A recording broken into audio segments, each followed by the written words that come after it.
In this video, I will show you how to download and install the Thaumaturge.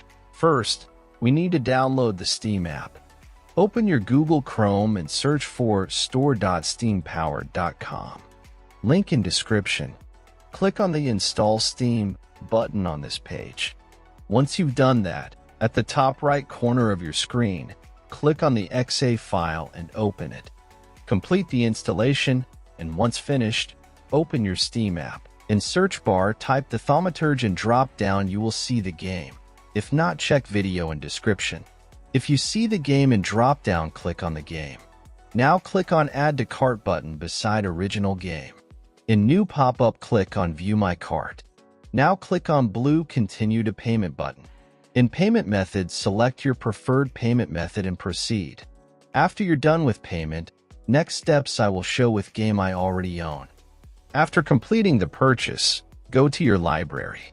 You can use the search box to find game you just bought or navigate directly to the games category.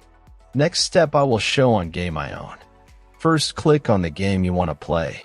Now click Install. Complete installation process. When installation completed, click to play, and that's all. Thanks for watching. Subscribe and help reach 1,000 subscribers mark so I can make more tutorials.